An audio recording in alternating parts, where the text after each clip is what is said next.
ഈശോമിശിഹായ്ക്ക് സ്തുതിയായിരിക്കട്ടെ. പ്രിയപ്പെട്ടവരെ, നമ്മൾ നോമ്പുകാലം 4-ാമത്തെ ആഴ്ചയിലേക്ക് പ്രവേശിക്കുന്നു. നോമ്പുകാലത്തിൻ്റെ ചൈതന്യം നമ്മൾ പല പ്രാവശ്യം പറഞ്ഞു. നോമ്പുകാലം എന്ന് പറയുന്നത് കേവലം ഭക്ഷണകാര്യങ്ങളിലുള്ള ചില നിയന്ത്രണങ്ങളോ കൂടുതലായി അർപ്പിക്കപ്പെടുന്ന കുറച്ച് പ്രാർത്ഥനകളോ പരിഹാര പ്രവൃത്തികളോ മാത്രമല്ല. അതിലുപരിയായിട്ട് അത് മനസ്സിൻ്റെ രൂപാന്തരീകരണം വഴി നമ്മൾ പുതിയ മനുഷ്യരായിത്തീരുന്നതാണ്. അത് ഈശോയോട് താതാത്മ്യം പ്രാപിക്കുന്നതാണത്.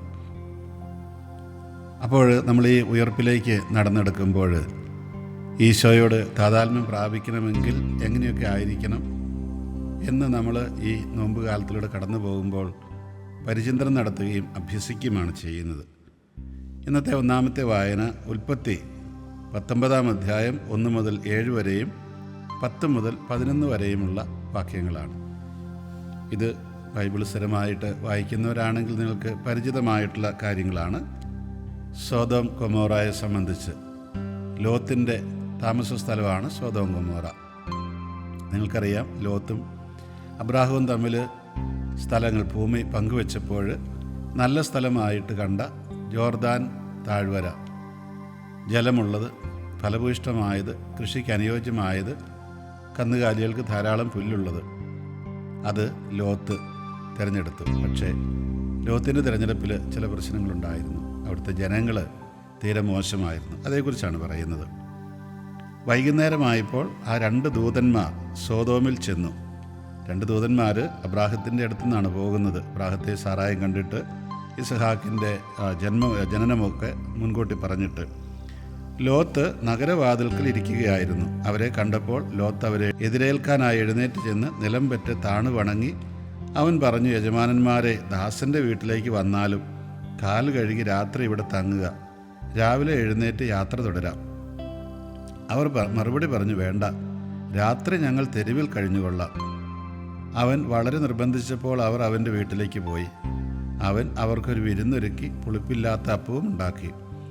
അവർ അത് ഭക്ഷിച്ചു. അവർ കിടക്കും മുമ്പേ സൊദോം നഗരത്തിൻ്റെ എല്ലാ ഭാഗത്തു നിന്നും യുവാക്കന്മാർ മുതൽ വൃദ്ധന്മാർ വരെയുള്ള എല്ലാവരും വന്ന് വീട് വളഞ്ഞു. അവർ ലോത്തിനെ വിളിച്ചു പറഞ്ഞു, രാത്രി നിന്റെ അടുക്കൽ വന്നവരെവിടെ? ഞങ്ങൾക്ക് അവരുമായി സുഖഭോഗങ്ങൾ ഏർപ്പെടേണ്ടതിന് അവരെ പുറത്തു കൊണ്ടുവരിക. ലോത്ത് പുറത്തിറങ്ങി കതകടച്ചിട്ട് അവരുടെ അടുത്തേക്ക് എന്ന് പറഞ്ഞു. അവൻ പറഞ്ഞു, സഹോദരരെ, ഇത്തരം മ്ലേച്ഛത കാട്ടരുത് എന്ന് ഞാൻ നിങ്ങളോട് യാചിക്കുന്നു. പക്ഷേ ലോത്തിൻ്റെ അതിഥികൾ കൈനീട്ടി അവനെ വലിച്ച് വീട്ടിനുള്ളിലാക്കിയിട്ട് വാതിലടച്ചു.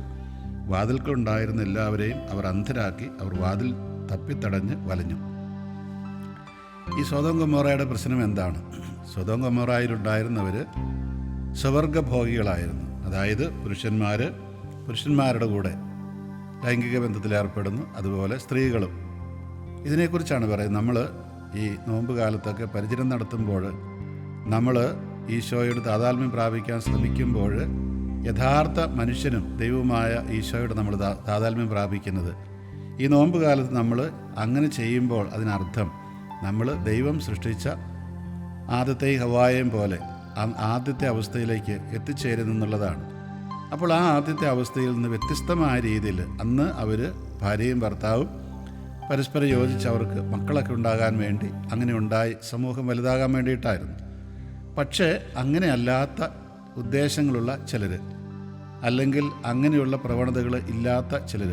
നിങ്ങൾ ചോദിക്കുക, എന്തുകൊണ്ടാണ് ദൈവം ഇങ്ങനെയുള്ളവരെ സൃഷ്ടിച്ചത്? ഈ പുരുഷനോടും സ്ത്രീയോടുമൊക്കെയുള്ള ആകർഷണം തോന്നുന്ന ആളുകളെ എന്തുകൊണ്ട് സൃഷ്ടിച്ചു? നമുക്കതിന് ഉത്തരമില്ല. നമുക്കറിയാം, നമ്മുടെയൊക്കെ അനുഭവത്തിലുള്ളതാണ്.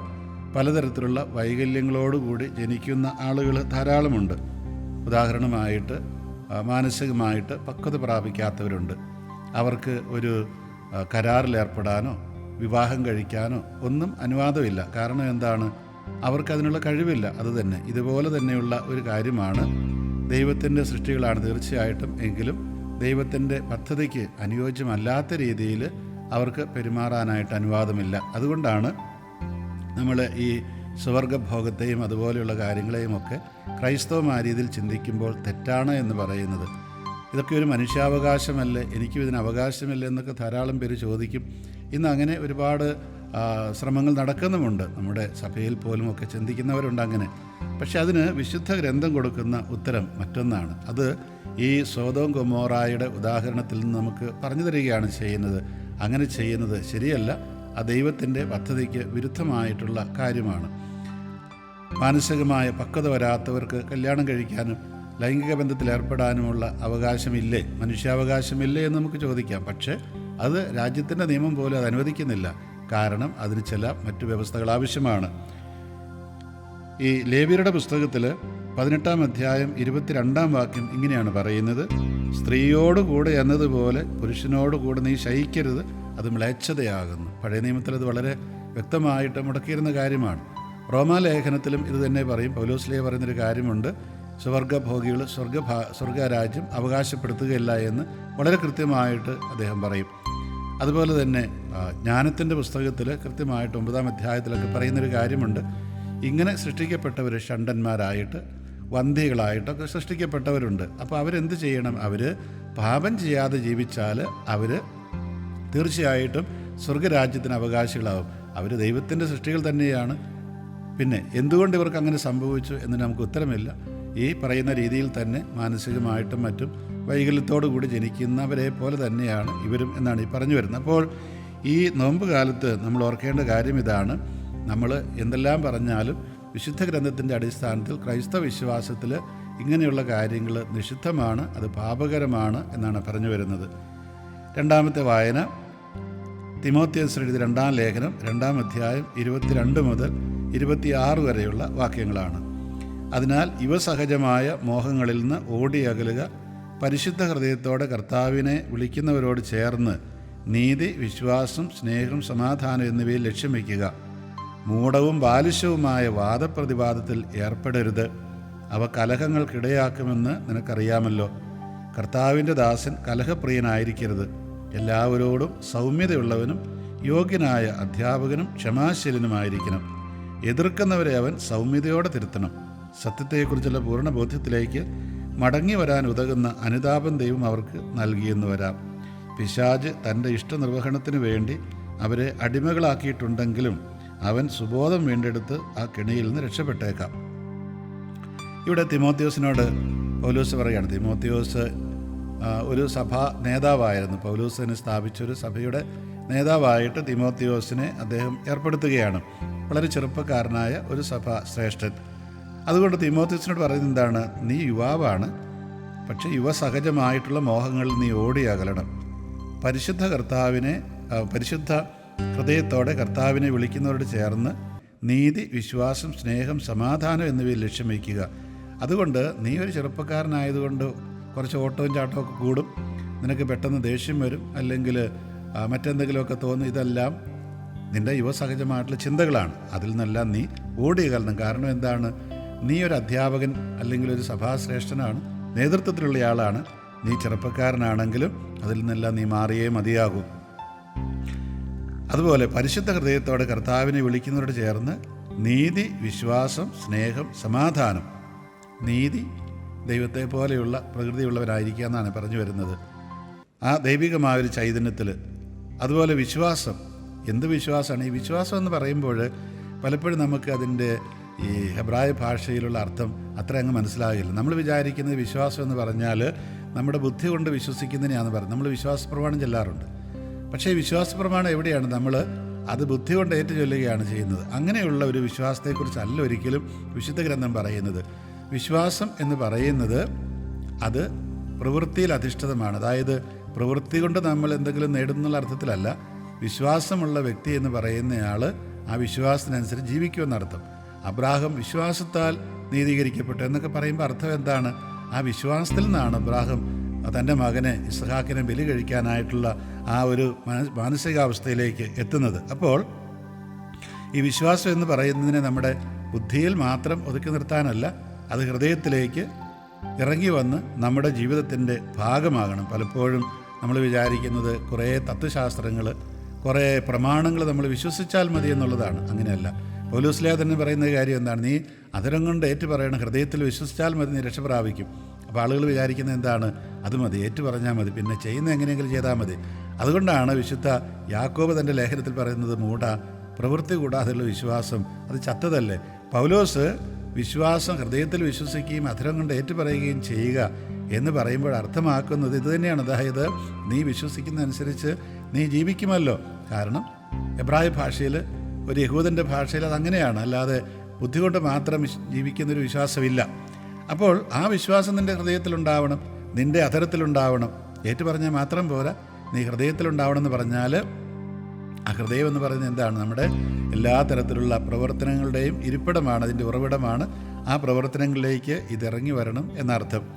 അതുപോലെ സ്നേഹം, പരസ്നേഹം, പരസ്പരമുള്ള സ്നേഹത്തിൽ അങ്ങനെയുള്ള ഒരു കാര്യം. സമാധാനം, ആ സമാധാനം എന്താണ്? പരസ്പര സ്നേഹത്തിൽ യോജിപ്പിലൊക്കെ പോവുക എന്നുള്ളതാണ്. അക്കാര്യത്തിലാണ് നീ ലക്ഷ്യം വയ്ക്കേണ്ടത്.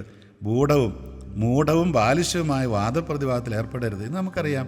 ഇത് നമ്മുടെ സമൂഹത്തിൻ്റെ വലിയൊരു പ്രത്യേകതയാണ്. അനാവശ്യമായിട്ടുള്ള വാദപ്രതിവാദങ്ങളിൽ ഏർപ്പെടുക. നമുക്കറിയത്തില്ലാത്ത വിഷയമാണെങ്കിലും വെറുതെ ഇരുന്ന് പറഞ്ഞുകൊണ്ടേയിരിക്കും. അപ്പോൾ നമുക്ക് വലിയ അന്തർദേശീയമായിട്ടുള്ള കാര്യങ്ങളെക്കുറിച്ച് പോലും ചർച്ച ചെയ്യാവുന്ന വേദികളായിട്ട് നമ്മുടെ ടെലിവിഷൻ ചാനലുകളൊക്കെ മാറിക്കഴിഞ്ഞു. പ്രത്യേകിച്ച് അറിവൊന്നും വേണമെന്ന് വലിയ നിർബന്ധമൊന്നും ഇല്ലാത്ത അവസ്ഥാവിശേഷമാണ്. അങ്ങനെയുള്ള ബാലിശമായിട്ടുള്ള വാദപ്രതിവാദത്തിൽ ഏർപ്പെടരുത്. അതൊന്നും നമുക്ക് ചേർന്ന കാര്യങ്ങളല്ല, ക്രൈസ്തവർക്ക് ചേർന്ന കാര്യങ്ങളല്ല, പ്രത്യേകിച്ച് സമൂഹത്തെ നയിക്കുന്നവർക്ക് ചേർന്ന കാര്യങ്ങളല്ല. അവർ കുറച്ചുകൂടി പക്വമായ പെരുമാറ്റ ശൈലിയുള്ളവരാകണമെന്നർത്ഥം. അവ കലഹങ്ങൾക്കിടയാക്കുമെന്ന് നിനക്കറിയാമല്ലോ. വെറുതെ ഇങ്ങനെ അനാവശ്യമായിട്ടുള്ള വാദപ്രതിവാദങ്ങൾ കൊണ്ട് കൊലപാതകം വരെ നടക്കുന്ന സംഭവങ്ങൾ നമുക്കറിയാം. പത്രത്തിലൊക്കെ നമ്മൾ നിരന്തരം വായിക്കുന്നതാണ്. ചെറിയൊരു വാക്കിൻ്റെ പേരിൽ പരസ്പരം അവസാനം വഴക്കുണ്ടാക്കി കുത്തിക്കൊല്ലുന്ന അവസ്ഥയിലേക്ക് എത്തിച്ചേരുന്നു. അങ്ങനെയുള്ള അവസ്ഥ ധാരാളമുണ്ട്. അങ്ങനെയുള്ള കാര്യങ്ങളിലൊന്നും നീ ഏർപ്പെടരുത്. കാരണം ഈ വാദപ്രതിവാദങ്ങൾ കലഹങ്ങൾക്കിടയാക്കും, അത് വലിയ തിന്മയ്ക്കിടയാക്കും. കർത്താവിൻ്റെ ദാസനൊരിക്കലും കലഹപ്രിയനായിരിക്കരുത്. നമുക്കൊക്കെ തരുന്ന വലിയ ഉപദേശമാണിത്. കർത്താവിൻ്റെ ദാസനൊരിക്കലും കലഹപ്രിയനായിരിക്കരുത്. എന്തിൻ്റെ പേരിലായാലും കലഹമുണ്ടാക്കരുത്. സമാധാനത്തിൻ്റെ വ്യക്തികളായിരിക്കണം. എല്ലാവരോടും സൗമ്യതയുള്ളവനും യോഗ്യനായ അധ്യാപകനും ക്ഷമാശീലനുമായിരിക്കണം. എല്ലാവരോടും സൗമ്യതയോടുകൂടി പെരുമാറാൻ കഴിയുക എന്ന് വിചാരിച്ചാൽ എപ്പോഴും ഇങ്ങനെ ഒരു മിണ്ടാജീവികളെ പിരിക്കുക എന്നുള്ള അർത്ഥത്തിലല്ല. അതൊരു സൗമ്യതയോടെന്ന് പറഞ്ഞാൽ വലിയ ഒച്ചയും ബഹളമൊന്നും കൂടാതെ സ്വീകരിക്കാനായിട്ട് കഴിയുക, ആളുകളെ സ്വീകരിക്കുക. അതുപോലെ തന്നെ യോഗ്യനായ അധ്യാപകനായിരിക്കണം. നമുക്ക് ഒന്നും അറിയത്തില്ലാതെ പഠിപ്പിക്കാൻ പോകാൻ പറ്റും. വെറുതെ ഇങ്ങനെ എന്തെങ്കിലും പറഞ്ഞുകൊണ്ടിരിക്കുക. അതേസമയത്ത് നമ്മൾ ഈ തിമോത്തിയോസിനോട് പറയുന്നത് എന്താണ്? കർത്താവിൻ്റെ പ്രബോധനങ്ങൾക്കുള്ള അധ്യാപനയെക്കുറിച്ചായി പറയുന്നത്. ആ പ്രബോധനങ്ങൾ നീ അറിഞ്ഞിരിക്കണം. അതുകൊണ്ടാണ് പൗലോസ് തിമോത്തിയോസിനോട് പറയുന്നൊരു കാര്യമുണ്ട്. ഞാൻ വരുന്നത് വരെ നീ വിശുദ്ധ ഗ്രന്ഥങ്ങളിൽ അവരുടെ വായനയിൽ മുഴുകിയിരിക്കണം. കാരണം അതാണ് നീ പഠിപ്പിക്കേണ്ടതായിട്ടുള്ള കാര്യങ്ങൾ. നീ അധ്യാപകനായിരിക്കുന്ന എന്തിനാണ്? ഇതൊക്കെ പഠിപ്പിക്കാൻ വേണ്ടിയിട്ടാണ്. പൗരോഹിത്യത്തെക്കുറിച്ചൊക്കെ പറഞ്ഞ എന്താണത്? വിശുദ്ധീകരിക്കാൻ വേണ്ടിയിട്ടാണ്, നയിക്കാൻ വേണ്ടിയിട്ടാണ്, പഠിപ്പിക്കാൻ വേണ്ടിയിട്ടാണ്. അപ്പോൾ നേതൃത്വത്തിലുള്ളവരെപ്പോഴും പഠിപ്പിക്കാൻ തക്ക രീതിയിൽ പഠിപ്പുള്ളവരാകണം. നിങ്ങൾക്കറിയാം, ഈ മാസ്റ്റർ എന്ന് പറഞ്ഞാൽ മജിസ്റ്റർ എന്നൊക്കെ പറഞ്ഞതിന് അർത്ഥം എന്താണ്? പഠിപ്പിക്കാൻ യോഗ്യതയുള്ളവർ എന്നുള്ള അർത്ഥത്തിലാണ്. ഡോക്ടർ എന്ന് പറയുന്നാൽ ഡോക്ടറേറ്റ് ഉള്ള ആളെന്ന് പറഞ്ഞ അർത്ഥം എന്താണ്? ദൊച്ചേര എന്ന് പറഞ്ഞാൽ പഠിപ്പിക്കുക എന്നുള്ള അർത്ഥത്തിലാണ്. അപ്പോൾ പഠിപ്പിക്കാൻ മാത്രം കഴിവുള്ളവരായിരിക്കണമെന്നർത്ഥം. ആര്? നേതൃത്വത്തിലുള്ളവർ. മാത്രമല്ല ക്ഷമാശീലനുമായിരിക്കും. അധ്യാപകൻ എപ്പോഴും വഴക്കുണ്ടാക്കിക്കൊണ്ടിരുന്നാൽ പിള്ളേരോട് ഓരോ കാര്യം പറയുമ്പോൾ അവർ എന്തെങ്കിലുമൊക്കെ പറയല്ലേ മനസ്സിലാകുന്നില്ല, വീണ്ടും ചോദ്യങ്ങൾ ചോദിക്കുമ്പോൾ അവരോട് ക്ഷമയോട് കൂടിയിട്ട് അത് വീണ്ടും വീണ്ടും വീണ്ടും പറഞ്ഞു കൊടുക്കാനായിട്ട് സാധിക്കണം. എതിർക്കുന്നവരെ സൗമ്യതയോടെ തിരുത്തണ്ട എന്നല്ല പറയുന്നത്. എതിർക്കുന്നവർ ധാരാളം ഉണ്ടാകും, പക്ഷേ അതങ്ങനെയല്ല എന്ന് സൗമ്യതയോടുകൂടി പറയാൻ കഴിയണം. അവർ പറയുന്നില്ല സ്വീകരിക്കുകയല്ല, നീ പറയുന്നത് തെറ്റാണെന്ന് തന്നെ പറയണം. പക്ഷേ അത് പറയേണ്ട രീതിയെക്കുറിച്ചാണ് ഇവിടെ പറയുന്നത്. സൗമ്യതയോടെ തിരുത്തണം. സത്യത്തെക്കുറിച്ചുള്ള പൂർണ്ണ ബോധ്യത്തിലേക്ക് മടങ്ങി വരാനുതകുന്ന അനുതാപം അവർക്ക് നൽകിയെന്ന് വരാം. അതായത് അവരിങ്ങനെ നുണയും തെറ്റുമൊക്കെ പറയുമ്പോൾ അതങ്ങനെ പറഞ്ഞു കൊടുക്കണം. നീ പറയുന്നത് തെറ്റാണ്, നീ പറയുന്നത് നുണയാണ്. ഒരുപക്ഷെ അവർക്ക് അതിലൂടെ അനുതാപത്തിലേക്ക് വരാൻ പറ്റിയെന്ന് വരാം. ദൈവം അവർക്ക് കൊടുത്തെന്ന് വരാം. അങ്ങനെ അവർ ആ സത്യത്തിൻ്റെ സത്യത്തിലേക്ക് അവർ തിരിച്ചെത്തും. പിശാച് തൻ്റെ ഇഷ്ടനിർവഹണത്തിന് വേണ്ടി അവരെ അടിമകളാക്കിയിട്ടുണ്ടെങ്കിലും അവൻ സുബോധം വീണ്ടെടുത്ത് ആ കണിയിൽ നിന്ന് രക്ഷപ്പെട്ടേക്കാം. നമുക്കറിയാം, കാര്യങ്ങൾ പറഞ്ഞു കൊടുത്തു കഴിയുമ്പോൾ തീർച്ചയായിട്ടും ഒരുപാട് പേര് തിരികെ വരും. അതുകൊണ്ട് നമ്മൾ മടുത്തു പോകരുത്. പറയുന്നതിൽ ഒരിക്കലും മടുക്കരുതെന്നർത്ഥം. പത്രോസ്ലിയ പറയുന്നൊരു കാര്യമുണ്ട്, ഞാൻ ഈ കൂടാരത്തിലായിരിക്കുന്നിടത്തോളം കാലം നിങ്ങളിത് ഓർമ്മപ്പെടുത്തും. അത് നിങ്ങൾക്ക് അറിയത്തില്ലാഞ്ഞിട്ടല്ല, എൻ്റെ ദൗത്യമാണ്. അതുകൊണ്ട് ഞാൻ ഈ കൂടാരത്തിൽ നിന്ന്, അതായത് ഈ ഭൂമിയിൽ നിന്ന് പോകുന്നത് വരെ ഇത് പറഞ്ഞുകൊണ്ടേയിരിക്കുക. അത് നമ്മുടെ ദൗത്യമാണ്. ഇത് കഴിഞ്ഞ പ്രാവശ്യം ഇത് തന്നെയാണല്ലോ പറഞ്ഞത്, വീണ്ടും വീണ്ടും എന്തിനാണ് പറയുന്നത് എന്നും ചോദിച്ചിട്ട് കാര്യമില്ല. അത് നേതൃത്വത്തിലിരിക്കുന്നവരുടെ ദൗത്യമാണ്. മത്തായിയുടെ സുവിശേഷം 5-ാം അധ്യായം 27 മുതൽ 32 വരെയുള്ള വാക്യങ്ങളാണ് നമ്മൾ സുവിശേഷ വായനയിൽ കാണുന്നത്. അവിടെ പറയുന്ന കാര്യം ഇതുപോലെ ആദ്യം പറഞ്ഞതുപോലെ തന്നെ ഈ ലൈംഗികമായിട്ടുള്ള സദാചാരത്തെക്കുറിച്ചൊക്കെയാണ്. വ്യഭിചാരം ചെയ്യരുത് എന്ന് നിങ്ങൾ കൽപ്പിച്ചിട്ടുള്ളത് നിങ്ങൾ കേട്ടിട്ടുണ്ടല്ലോ. എന്നാൽ ഞാൻ നിങ്ങളോട് പറയുന്നു, ആസക്തിയോടെ സ്ത്രീയെ നോക്കുന്നവൻ ഹൃദയത്തിൽ അവളുമായി വ്യഭിചാരം ചെയ്തു കഴിഞ്ഞു. വലത് കണ്ണ് നിനക്ക് പാപഹേതു ആകുന്നെങ്കിൽ അത് ചൂഴ്ന്നെടുത്ത് എറിഞ്ഞു കളയുക. ശരീരമാകെ നരകത്തിലേക്ക് എറിയപ്പെടുന്നതിനേക്കാൾ നല്ലത് അവയവങ്ങളൊന്നും നഷ്ടപ്പെടുകയാണ്. വലതുകരം നിനക്ക് പാപഹേതു ആകുന്നെങ്കിൽ അത് വെട്ടി ദൂരെ എറിയുക. ശരീരമാകെ നരകത്തിൽ പതിക്കുന്നതിനേക്കാൾ നല്ലത് അവയവങ്ങളിലൊന്നും നഷ്ടപ്പെടുന്നതാണ്. ഭാര്യയെ ഉപേക്ഷിക്കുന്നതിന് അവൾക്ക് ഉപേക്ഷാപത്രം കൊടുക്കണമെന്ന് കൽപ്പിച്ചിട്ടുണ്ടല്ലോ. എന്നാൽ ഞാൻ നിങ്ങളോട് പറയുന്നു, പരസംഗ നിമിത്തമല്ലാതെ ഭാര്യയെ ഉപേക്ഷിക്കുന്നവളെ വ്യഭിചാരിണിയാക്കുന്നു, ഉപേക്ഷിക്കപ്പെട്ടവളെ പരിഗ്രഹിക്കുന്നവനും വ്യഭിചാരിയാകുന്നു. ഇവിടെ ഈ വ്യഭിചാരത്തെക്കുറിച്ച് എന്താണ്, കല്യാണം കഴിച്ചവർ ഭാര്യയായാലും ഭർത്താവാണെങ്കിലും മറ്റുള്ളവരുടെ കൂടെ പോകുന്നതിനെക്കുറിച്ചാണ് ഈ പറഞ്ഞു വരുന്നത്. അപ്പോൾ അതേക്കുറിച്ച് പറയുന്ന വ്യഭിചാരത്തെക്കുറിച്ച് പറയുമ്പോൾ അങ്ങനെ പോകുന്നവർ മാത്രമല്ല, സ്ത്രീയെ ആസക്തിയോടുകൂടി നോക്കുന്നവർ. അവൾ എൻ്റെ ഭാര്യ ആയിരുന്നെങ്കിൽ അത് നന്നായിരുന്നു എന്നൊക്കെ പറഞ്ഞ് എപ്പോഴും ഇങ്ങനെ ചിന്തിച്ചുകൊണ്ട് നടക്കുന്നു. ഒരു മനുഷ്യനെന്ന നിലയിൽ നമ്മുടെ മനസ്സിൽ ഓട്ടോമാറ്റിക്കായിട്ടുണ്ടാകുന്ന വൈകാരികമായിട്ടുള്ള അവസ്ഥകളുണ്ടാകും. അതിനെക്കുറിച്ചല്ല ഈ പറയുന്നത്. പ്രത്യേകത നമ്മൾ മനഃപൂർവ്വം ഇങ്ങനെ ഒരാളുടെ പിന്നാലെ നടക്കുന്നത്, അല്ലെങ്കിൽ ഒരു സ്ത്രീയുടെ പിന്നാലെ നടക്കുന്നത്, അത് സ്ത്രീയെക്കുറിച്ച് പറയുമ്പോഴും അത് സ്ത്രീക്ക് പുരുഷനെക്കുറിച്ചുള്ള അവസ്ഥയിൽ ഇത് തന്നെയാണ് ഉണ്ടാകുന്നത്. അപ്പോൾ കർത്താവ് പറയുന്നത്, അതുകൊണ്ട് എന്താ ചെയ്യുന്നത്, അങ്ങനെയുള്ള അവസ്ഥാവിശേഷങ്ങൾ നീ ഒഴിവാക്കണം. തീർച്ചയായിട്ടും നീ ഒരു മനുഷ്യനെന്ന നിലയിൽ അതൊക്കെ ഉണ്ടായെന്ന് വരും, പക്ഷേ അതിനെ നീ പരമാവധി ഒഴിവാക്കണം. മാത്രമല്ല, നിനക്ക് പാപഹേതു ആകുന്നത് എന്തും ഇല്ലായ്മ ചെയ്യണം. അപ്പം നിൻ്റെ കയ്യോ കാലോ കണ്ണൊക്കെ ആണെങ്കിൽ അത് വെട്ടിയെറിയുക, ചൂഴ്ന്ന് കളയുന്നൊക്കെ പറയുന്നത്. അങ്ങനെയാണ് നമ്മൾ പലരും കണ്ണില്ലാത്തവരും കൈയില്ലാത്തവരൊക്കെ ആയി മാറിയത്. അതല്ല കർത്താവ് ഉദ്ദേശിക്കുന്നത്. അതായത് ഇത്തരത്തിലുള്ളൊരു പാപം ചെയ്തതിനേക്കാൾ അത് ഈ കൈയില്ലാതാകുന്നതാണ് ഭേദം. അത്രയും ഭീകരമാണതെന്ന് പറയാൻ വേണ്ടിയിട്ടാണ്. അപ്പോഴതുകൊണ്ട് നമ്മുടെയൊക്കെ ജീവിതത്തിൽ ഈ പറയുന്ന രീതിയിലുള്ള മാറ്റങ്ങളുണ്ടാണ്. നമുക്കറിയാം, നമ്മൾ ദൈവം നമ്മളെ സൃഷ്ടിച്ചിരിക്കുന്നത് മാതാപിതാക്കളാകാനായിട്ട്, കുട്ടികളെ ജനിപ്പിക്കാനായിട്ട്, കുടുംബം സൃഷ്ടിക്കാനൊക്കെ ആയിട്ടാണ്. അപ്പോഴതുകൊണ്ട് ഇങ്ങനെയുള്ള വൈകാരികമായ കാര്യങ്ങളുണ്ടാകും. പക്ഷേ അതിനെ നമ്മൾ നമ്മുടേതായ രീതിയിൽ നിയന്ത്രിക്കണം, ക്രൈസ്തവമായ രീതിയിൽ എന്നാണ് ഈ പറഞ്ഞു വരുന്നത്. ഇനി അവസാനം പറഞ്ഞു വരുന്നത് വിവാഹത്തെക്കുറിച്ചാണ്. ഈ വിവാഹമോചനം എന്ന് പറയുന്നത്, നമ്മൾ പറയുന്നത് എനിക്കിഷ്ടപ്പെട്ടില്ല അതുകൊണ്ട് അവനെ ഉപേക്ഷിച്ചെന്ന് പറയാം. പക്ഷേ ക്രൈസ്തവമായ രീതിയിൽ അങ്ങനെ ഉപേക്ഷിക്കാനായിട്ട് നമുക്ക് അവകാശമില്ല എന്നാണ് പറഞ്ഞത്. നമുക്കറിയാം, കത്തോലിക്കാ സഭയുടെ നിയമത്തിൽ ഈ അന്യൂൾമെൻറ്റ് അല്ലെങ്കിൽ കല്യാണം ഇല്ല എന്ന് പ്രഖ്യാപിക്കുന്ന, കല്യാണം ആയിരുന്നില്ല എന്ന് പ്രഖ്യാപിക്കുന്ന അവസ്ഥയുണ്ട്. അതിനൊക്കെ പ്രത്യേകമായിട്ടുള്ള നിയമങ്ങളുണ്ട്. ധാരാളമായിട്ട് പലപ്പോഴും ഇങ്ങനെയുള്ള കല്യാണ കേസുകൾ കോടതികൾ വരാറുമുണ്ട്, അത് പിരിച്ചുവിടാറുമുണ്ട്. അതായത് നമ്മളവിടെ പറയുന്നത് ആ കല്യാണമേ ആയിരുന്നില്ല, വാസ്തവമായിരുന്നില്ല. വാസ്തവമായിട്ടുള്ളൊരു കല്യാണത്തെ പിരിച്ചുവിടുക എന്നല്ല പറയുന്നത്. പ്രത്യേകത അവാസ്തവമായിട്ടുള്ള കല്യാണം അല്ലാതിരുന്നൊരു കല്യാണത്തിൻ്റെ ആ അവസ്ഥയിൽ നിന്നവരെ പരസ്പരം പിരിച്ചുവിടുന്നു എന്നാണ് ഈ പറയുന്നത്, അന്യൂൾമെൻ്റ് എന്ന് പറയുന്നത്. അപ്പോൾ അങ്ങനെയുള്ള ആ നടപടിക്രമം സഭയിലുണ്ട്. പക്ഷേ അതേ സമയത്ത് യഥാർത്ഥമായിട്ട് സമ്മതിച്ച് കല്യാണം നടത്തിയവരണം പിരിച്ചുവിടാൻ പാടില്ല എന്നാണ് ഈ പറഞ്ഞു വരുന്നത്. ഈ മലാക്കിയുടെ പുസ്തകത്തിൽ 2-ാം അധ്യായം 16-ാം വാക്യം പറയുന്നത്, ദൈവം പറയുന്നത് വിവാഹമോചനത്തെ ഞാൻ വെറുക്കുന്നുവെന്നാണ്. വിവാഹമോചനത്തെ ഞാൻ വെറുക്കുന്നു. അപ്പോൾ നമുക്ക് ഇഷ്ടം പോലെ അങ്ങനെ ഒരു ഉടുപ്പിടും പോലെ ഊരാനും ഇടാനും പറ്റിയ ഒന്നല്ല കല്യാണം എന്നാണ് ഈ പറഞ്ഞു വരുന്നത്. ക്രൈസ്തവമായ അർത്ഥത്തിൽ അതൊരു കൂദാശയാണ്. കൂദാശ എന്ന് പറഞ്ഞാൽ വിശുദ്ധീകരിക്കുന്ന ഒന്നാണ്. ആ വിശുദ്ധീകരണ പ്രക്രിയയിൽ നമ്മൾ ഉറച്ചു നിൽക്കണം. നമുക്കറിയാം, കല്യാണം കഴിക്കുന്നവർ വിശുദ്ധ ഗ്രന്ഥത്തിൽ തൊട്ട് സത്യം ചെയ്തുകൊണ്ടാണ് ആ ജീവിതത്തിലേക്ക് പ്രവേശിക്കുന്നത്. അപ്പോൾ അതനുസരിച്ച് ജീവിക്കുക എന്നാണ് ഈ പറഞ്ഞു വരുന്നത്. ഈ നോമ്പ് കാലത്ത് നമുക്ക് ഇങ്ങനെയുള്ള ചിന്തകളൊക്കെ നമ്മുടെ മനസ്സിലൂടെ കടന്നു പോകണം. കേവലം ഭക്ഷണപാനീയങ്ങളിലുള്ള ആ വർജനം മാത്രമല്ല, ഈ തരത്തിലുള്ള ആ ഒരു നമ്മുടെ ആധ്യാത്മികം അതുപോലെ തന്നെ വിശ്വാസപരമായ കാര്യങ്ങളിൽ മാറ്റം വരണം. നമ്മുടെ ഹൃദയത്തിൻ്റെ ഉള്ളിൽ ഹൃദയത്തിൻ്റെ നവീകരണം, മനസ്സിൻ്റെ നവീകരണം വരണം. അങ്ങനെ നമ്മൾ പുതിയ മനുഷ്യരായിട്ട് ഈശോയുടെ ഉയർപ്പിൽ അവിടുത്തോടൊപ്പം ആയിരിക്കാനുള്ള യോഗ്യത നേടേണ്ടതുണ്ട്. ഇതിനു വേണ്ടിയിട്ടാണ് നമ്മൾ ഈ നോമ്പ് കാലമെല്ലാം അനുഷ്ഠിക്കുന്നത്. ദൈവം നിങ്ങളെ അനുഗ്രഹിക്കട്ടെ. ഈശോ മിശിഹായ്ക്ക് സ്തുതിയായിരിക്കട്ടെ.